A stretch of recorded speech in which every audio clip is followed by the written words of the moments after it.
So I'm going to bring on our first guest, and her name is Karen Pina.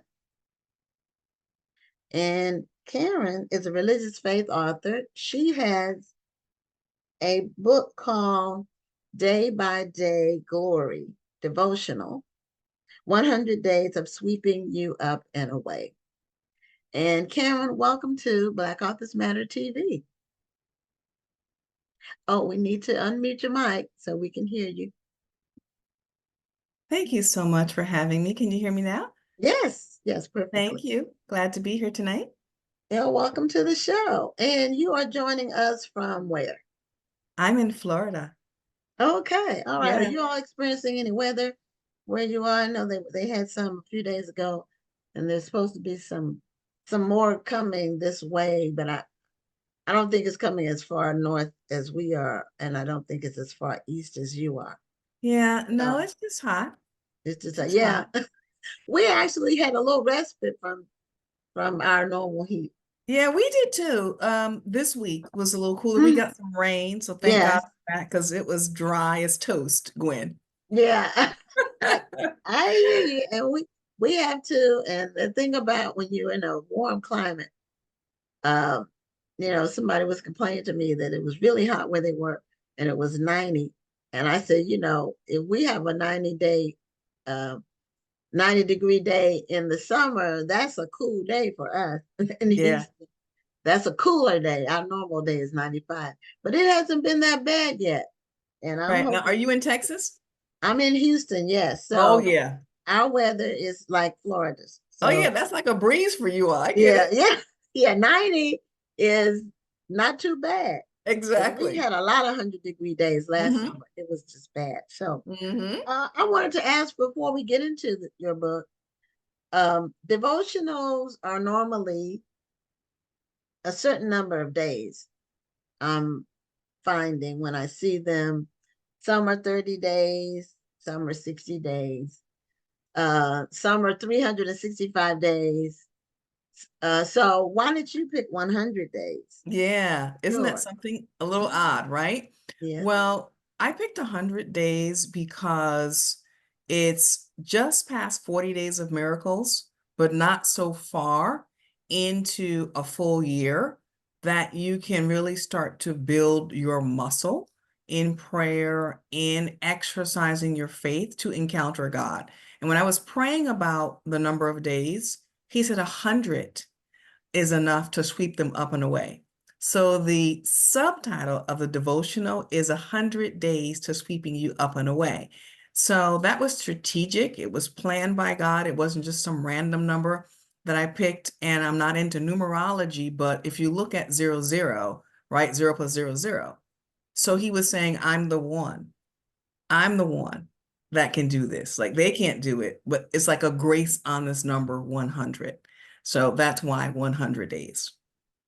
Okay. And numbers are important. There's certain numbers of completion. I tell people when when you're writing something, there's certain numbers that are better if you're doing lists of things. Yes, 7, 7, 10, 12. exactly. Uh-huh. So there's or 21. Some people skip. I have a couple of books with numbers on them. Uh, the book I wrote with my daughter is called You're Wonderfully Made, 12 Life-Changing Principles for Teen Girls to Embrace. Mm, And then I have a book called 21 of Satan's Schemes, Tricks, and Devices. love it. And I picked 21 because it was a good number. It Yes. was more than 10 because there's a heck of a lot more than 10. There's actually more than 21. I tell people that's not all inclusive. It Mm-hmm. is, but it's 21 of the common ones and Yeah, yeah. ones that we miss. So, and when I was doing it, I started off, I just was, reading the Bible, and I came up with um, a whole bunch of them. Yeah. And then I narrowed it down, and some of them I kind of combined. Mm-hmm. So yeah, those numbers do count. And if you hear from God on something, then that's the end of. You can put a period after it. It's a wrap. It's a wrap. It is a wrap. So tell us about. Do you have a copy of your book with you? I do, right here. Let me grab it. Okay. So here she is, my beauty. Okay. All And right. if you know anything about, glory, I know that they're trying to hijack all of our colors and rainbows and such, but um, God whole expanse. Psalm says that the heavens declare the glory of God, right? So this is like, again, sweeping you up and away, right? There's kind of like a wind there, a whirlwind that you can get caught up into. So that's really why. And then all the colors, because God is at the throne. And when you ever look at the throne, there's a rainbow behind the throne. I'm getting this from Ezekiel. You can see this in Revelation. There's a rainbow behind the throne of God.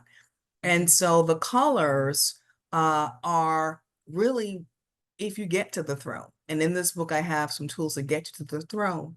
So I want you to go into all the vast expanse of God, the atmosphere of God, the heavens of God, the throne of God, and all of the ways he expresses himself, right? So for example, we know that purple can mean royalty, orange power, blue healing, right? And whatever you need at the throne is how he will reveal himself to you. So that's why all the different colors, not just because I wanted a color for a book or because, like you've never seen a purple cloud, for example, but at the throne, everything, oh, God bless you, that you need Mhm. is there. Yeah.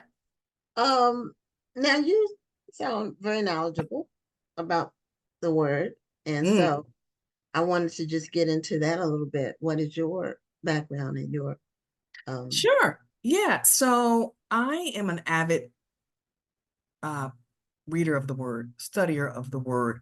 I love the word.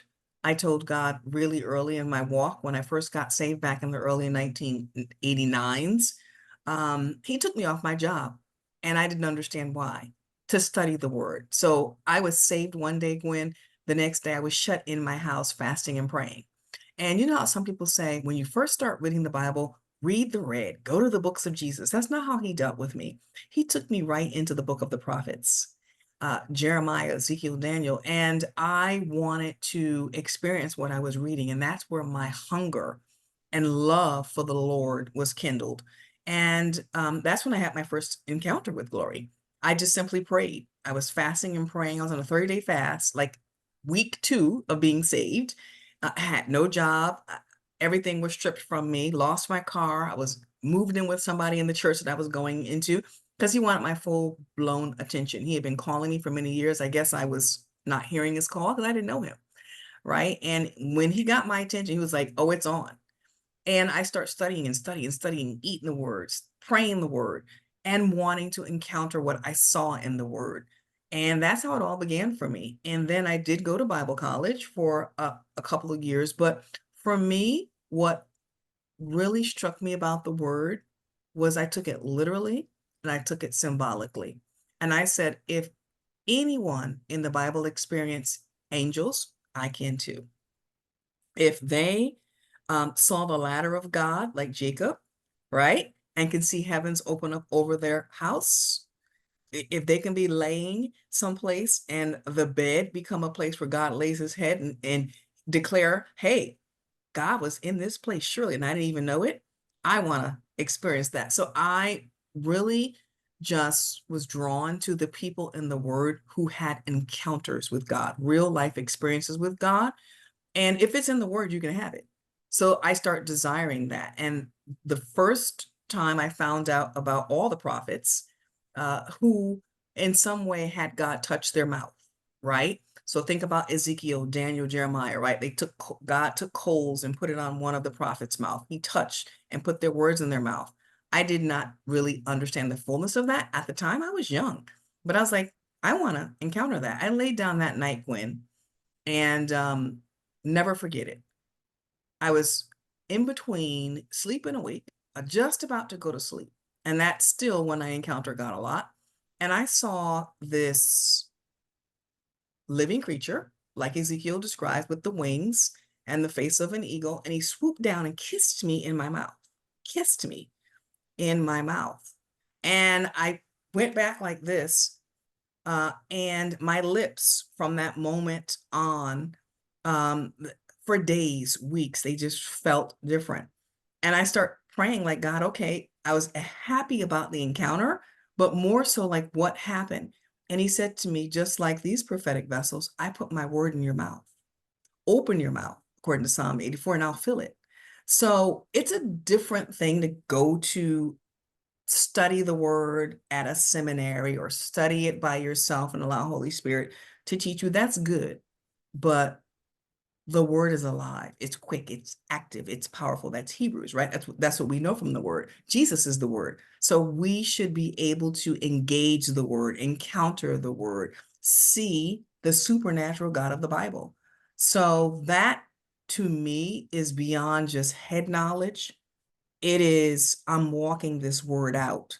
And a great mentor of mine once said to me that if you encounter the word, no one can discount the encounter, right? Like, you know, people argue about, well, should we speak in tongues? Should we not speak in tongues? Should we tie? Should we not tie? I mean, we're so bad now. Should we serve God or should we not serve God? We don't know what we believe anymore. Ask 15 Christians, they all give 15 different answers. However, if you encounter something that is in the Bible, you can't argue me down about that. You cannot tell me that that angel did not kiss me in my mouth because I got Ezekiel 1 to prove it. I got Jeremiah 1 to prove it. I got all the prophets that experienced God in that same way. And we know he's not a respecter of persons. So, That yeah. is true. So I have a question for you, and this came to my mind as you were talking about the prophets. Because some in today's society, some people are labeling themselves prophets, and just give us some characteristics of the biblical prophets, so we know uh, when we encounter one. And I Yeah. will just say, from my vantage point, Yeah. the prophets weren't trying to raise money by predicting Yes. people's future like a soothsayer or a palm reader. That wasn't what the prophets in the Yeah. Bible did. Yeah. But Well, first of all, they didn't have time for that because they were mhm, fasting and praying like God did with me, and they were seeking his face. So when you're praying, fasting, and you're in God's face, you don't have time to seek the money, right? Because you're seeking his face. You're seeking justice, mercy. So that's what the prophets of the time wanted. Jeremiah wanted the leaders to follow God, right? Like he was he was called to leaders. And so if you look at prophets, some of the things they all had in common was that they were called to kings. So it wasn't this kind of individual psychic kind of prophetic thing that we have now where, I'll tell you your address like I don't know it and then I'll give you an offering, right? Like they didn't have time for that. They were dealing with subduing kingdoms, right? They were pulling down, planting Jeremiah, right? They were establishing the kingdom of God in the hearts of men, but also in their society and in their nation. So prophets were making impact beyond people. Not the people. God, Jesus died for people. God so loved the world. I'm not saying anything about that. I am saying, however, that it's bigger than just one individual person in some prophetic line that you stand in. It's about what God wants to do in the earth. And if you look at Elijah, right, and Jezebel, there's a showdown between the good and the evil, right? Even you watch movies, we still see that today. That's why we love those kind of movies, right? So God has always been about raising up a prophet to speak his word, get his message to the people, restore the people back to righteousness, call them to repentance, nations, generations, not one individual person standing in the line. And they were all about righteousness and holiness, right? And many of them lived by faith for God to take care of them. They were so sold out to God, right? It wasn't about the people are going to take care of me. It was about God as my source. And they couldn't mm, be brought with money, right? Like they didn't have a price. You couldn't pay them to prophesy against what God was saying, right? I can think about Micaiah, and even how God said he'll put a lion spirit, in the mouth of the prophet. So those prophets were like no nonsense, sold out. You weren't getting anything out of them except for what God was getting out of them. And the other thing is they weren't self-appointed like Jezebel. because Jezebel called herself a prophet, but the prophets in the Bible were called by God. Going back to my encounter, they had a radical encounter with God. He said he called Jeremiah from the womb, right? So if you look at Ezekiel, Daniel, Jeremiah, all of them, there were encounters with God that spoke to their assignment, their mission, their calling, and it was radical. It wasn't just I popped up. Some of them were on the backside, like Elijah was a Tishbite. What's a Tishbite? We don't even know what that is, right? So he came from nowhere. So I'm not saying you can't come out of obscurity like we see some of the prophets today, but they had a track record with God. They had walked with God, and none of their words fell to the ground. Unlike some of ours, we prophesy different people into offices they never get into. But that's not what we see in the Bible. Mm. Yeah. Well, I thank you for that information, and I hope people notice what you were saying. I've Yeah. always, um, I know from, and I'm not a Bible scholar, but I know that the prophets in the Bible didn't do things for money. Mm-hmm. They didn't predict people's future for money or declare somebody's going to come into some sort of financial windfall and leave your offering at the, on the at the altar by the way. Mm-hmm. There you go. That wasn't what they Yeah, were they were all about God's will in about. the earth Will. and for his people. Yeah. So tell us about in the time we have left, and I appreciate your precision and your accuracy and your depth of knowledge about Thank you. the word. It's some people use emotion, Yes. but you're using clarity. Yeah, thank you. Um, so tell us about your book, your devotional, and does it is it in parts? Is it in stages? Just Yeah. tell us Good how question. a person would use your devotional. Yeah. Well, really, I want you to have your journal, your notebook, your pad. I want you to set aside time every day to go through each day. I want you to be prepared to encounter God. Because one thing about encountering God, whenever you encounter God, heaven, you receive a deposit that you can then deposit and impart into the life of others. So I don't want you to read this like a book. I want you to read it just as he intended it, which is to prepare to sweep you away. So I would suggest that if you can, for 100 days, just focus in on God, get off social media, shut everything down, right? And find a time that works for you. I'm an AM person. I like early mornings of seeking God. I don't know why I have my whole routine in the morning. I can pray at night. I do pray at night, but I find that the mornings are just sweet. So if that's you, then do it in the morning. If it's not, do it in the evening. But read the scriptures that are there. And I have prayers at the end of every devotional. I have some exercises at the end of every devotional. And I will say this, it's going to challenge every area of your life. So be prepared for that, right? Every area of your life, he wants to overtake with his glory, overshadow you with his glory. So that's how you use it. It's preparing to encounter God for 100 days. Okay. Now, at the end of the 100 days, what can a person expect to what the end result to be? Yeah. Well, the end result after 100 days is you're going to be on fire. Quite frankly, you're going to be on fire. You're going to be able to tangibly understand what God's glory is, how it wants to move in your life and through your life every single day. You're going to be able to say, oh, I encountered this realm of glory specifically. You're going to be awakened. This is a book that will awaken you, and it's going to define glory for you so that you can know it beyond goosebumps and a church service and falling out and getting up and staying the same. This is about everyday glory. So let me give you a quick example. Okay. Um, when people come to my house, because I told you if Jacob had a ladder, I can have one too. So this is about if someone is coming to you as a business encounter, right? You need to be able to understand the mind of God, not to minister to them per se, but to be able to access a realm that can change things. So this gentleman came out to my house to fix my toilet. And we had the same problem with the toilet several times, right, Gwen? And he came in, same plumber. And this time, you know, little flappers that go up and down the toilet. Mm-hmm. He Yes. told me it was going to be 300 some odd dollars. And so wait, Gwen, I'm in the, Gwen, you see how you did? Exactly.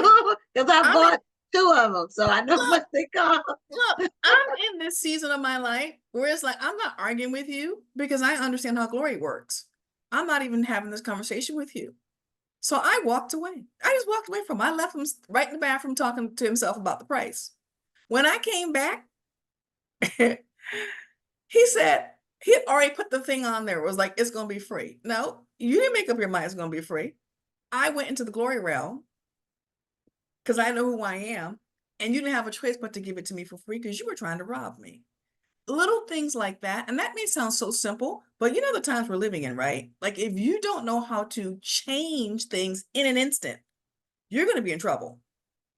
Mm-hmm. So Yes. that's the kind of that I'm talking about in your everyday life, not just this, you know, ooh, we had a high time in church. No, this is for your living, for you, your family, your children. It's an inheritance. It's a legacy that I believe God has called me to leave in the lives of people.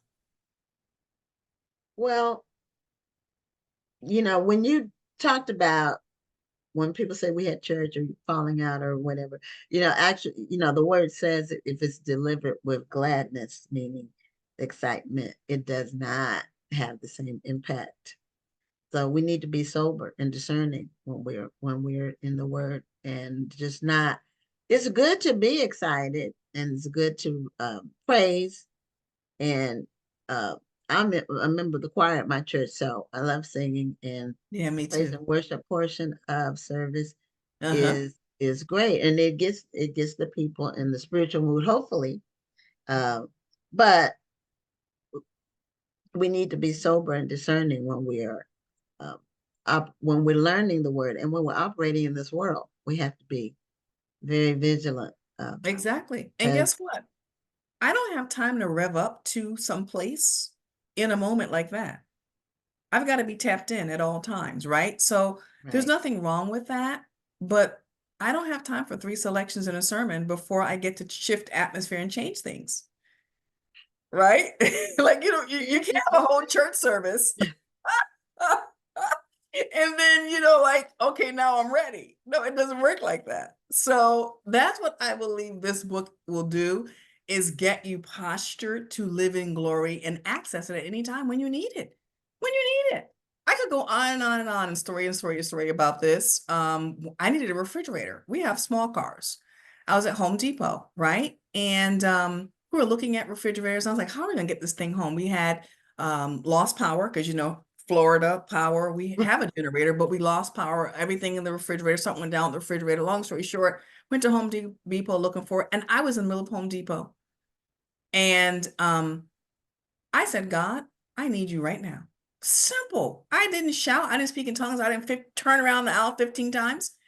Guess what? This man came over. I was walking outside as I was praying.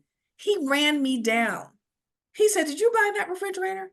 I said, no, I didn't. It wasn't even a second after I said, I need you. Gwen, he says, well, go get it. I can help you bring it home. How do you know I needed a ride to bring it home? How do you know? How do you know? Because I prayed and God sent help. Yeah, sometimes it can be so simple that it's almost unbelievable. Exactly. Exactly. Yeah, it can be. Um, Now, do you work in ministry at your church? My husband and I actually lead a prayer center. It's called the House of Prayer Armed Diamond. And so we lead in that vein. We do also glory tours. So we were in Houston a couple years ago.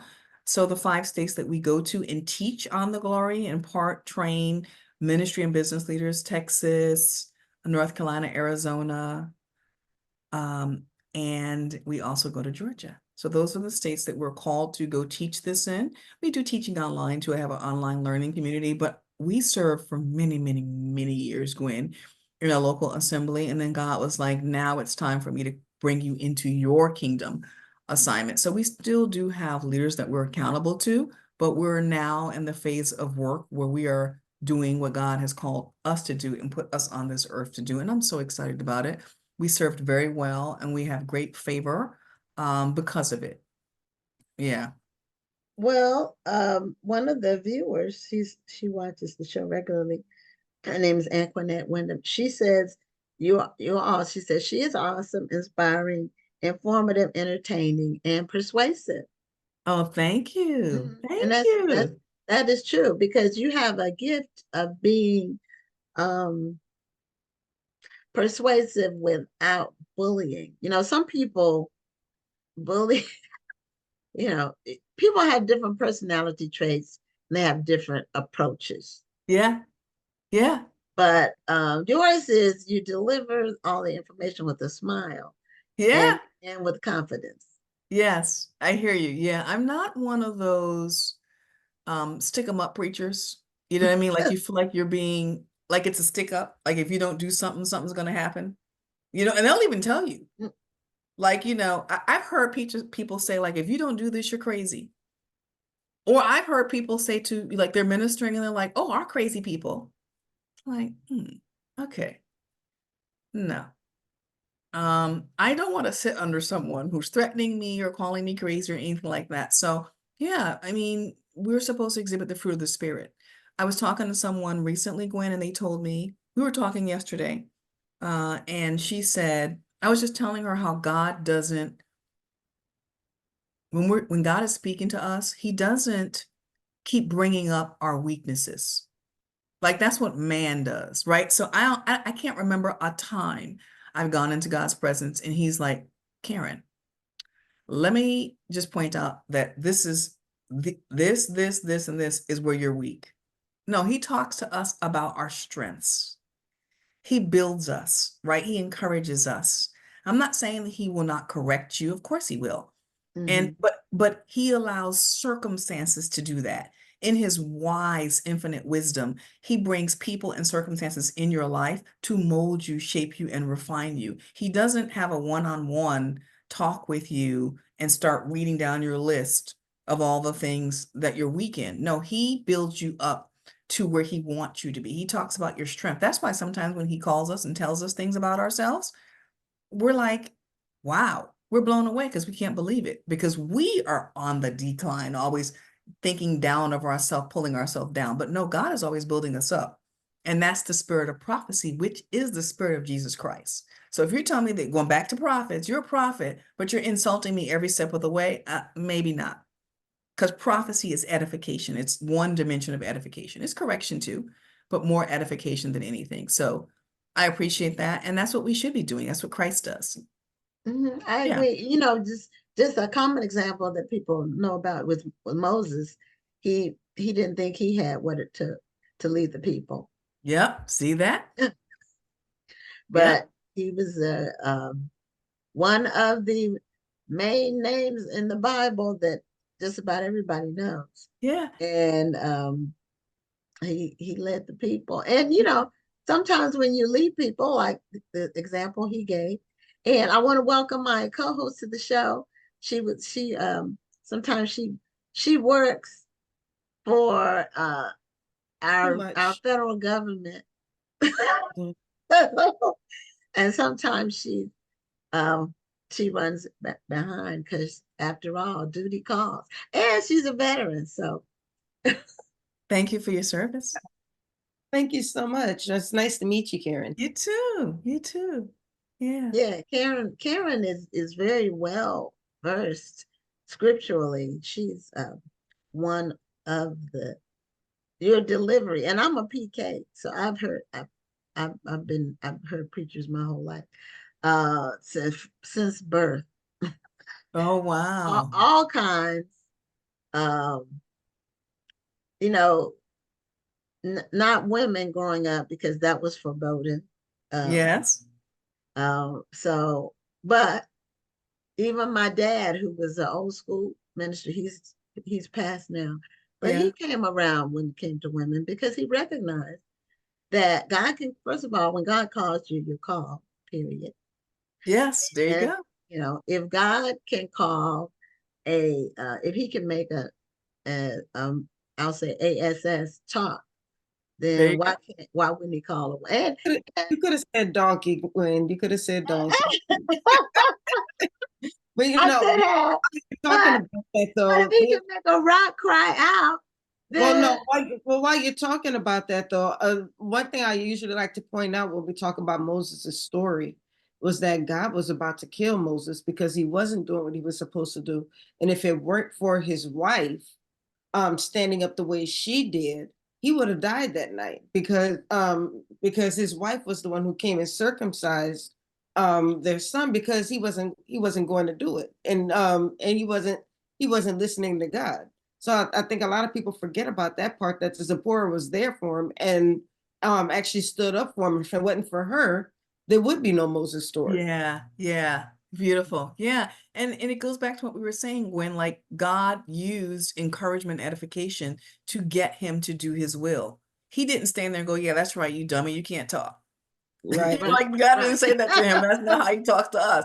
He didn't say, right. He right, didn't say, yeah, you are stupid. Now let me send you an angel, so I can make you talk right. No, that's not how he encourages us to get us to do his will. So yeah, good point, right? yeah, And I want to say this about Moses too, because my book is about the glory. And I don't know if you've ever picked this up. Moses was the glory man. But sometimes, even with Moses, there's so many intricacies to his walk with God. Like we will say that he had a temper, and he did. And we'll say, but that's why he didn't, actually go into the promised land, because God told him to speak to the right rock and he struck it. But I think we forget that God loved Moses so much that he Yes. still allowed him to see the glory standing right in front of him on the Mount of Transfiguration with Jesus. So he didn't miss a thing. He didn't go into the natural promised land. But what would you prefer? To go into a natural promised land or be standing there in front of Jesus transfigured? So glorious. He still got to see the glory. And I love it. So there were so many dimensions to his walk, that I just see the grace of God all over him. And glory, one meaning of it is goodness. So God was just so good to Moses all the way through, even when he was trying to fight him and kick against the pricks every step of the way.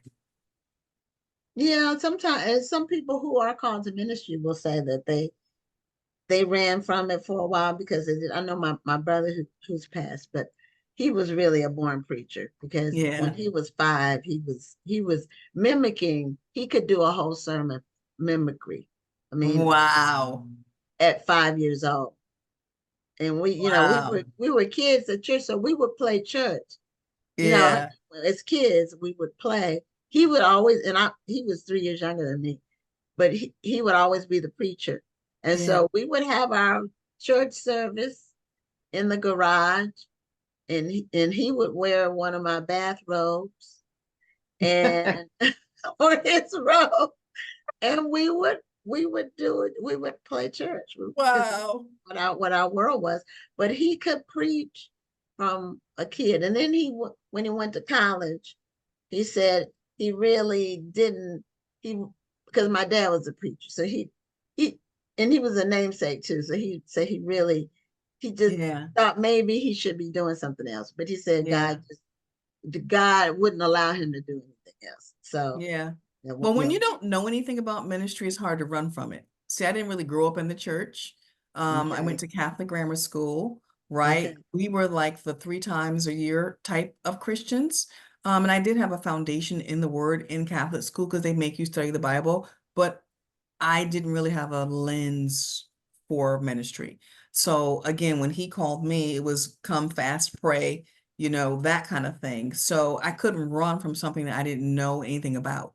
I didn't realize he was calling me in that moment, right? okay. Like Hmm. now I know, but back then I was just like, okay, here I am locked in the house with you. I don't have much of a choice but to seek your face. And then I start getting a hunger for what I was reading. So it's hard to run when you don't know. I think that a lot of people who run from ministry is because they have all these preconceived notions about what it is and what it isn't, and what God's going to do and what he's not going to do. When you don't have any of that, you have nothing to run from because you're not comparing it to anything. Yeah, Yeah. I can see that, to Yeah. where you don't have the fears, Nothing. you No know. preconceived notions at Right, all, because I don't know what I don't know. right. Mm. All I And knew was that I love God, and I still do, right? So that's a whole different mindset and I want to take one thing real quick. So I didn't know what ministry was, as I said, and I was invited back in the early 2009s to this big women's event. It was like my first big platform, speaking before like 1,000 people. And it was really nice. They flew us in, me and my husband, top of the line, like all the things that people love about ministry, put you up in the hotel, look at my gifts and all that. And I mean, just chauffeured us around all weekend. And I didn't get any sleep because I wanted to be at everything. Every time the doors opened, the prayers and all that, even when I wasn't speaking. Well, I'll never forget it. I was getting ready the night that I was about to speak. I was bone tired. And I watched, it was a whole bunch of women get up and get ready to speak. And every one of them, before they began to speak, they were like, well, I just flew in from so-and-so. And I just flew in from here. And I just flew in from there. And I was just running to rooms and I was tired. So as I was getting dressed, God spoke to me. He says, Karen, is this what you want? Is this really what you want? And I knew exactly what he meant. What he was asking me was, is this what you think ministry is, running from place to place speaking? And if you do, is that what you want? And my response to him in that moment was, I want what you want from me. Because I didn't, again, associate that with ministry per se, but they were like, I'm in ministry. You see what I'm saying? So I said all that to say, ministry is bigger than what we ever think it is. It's beyond the pulpit. And the first being that we minister to is God. So if you're not ministering to God, you're not in ministry. I don't care what your title is. I don't care how many people are following you. It's always to him first. And again, if you go back to every person in the Bible, it was them and God first. And Moses, back to Moses, he went up to the mountain to get something for the people. So if you're not going to the mountain, what you bringing people?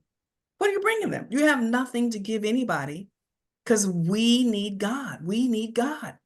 We don't need your opinion. We don't need your charisma, your hoop.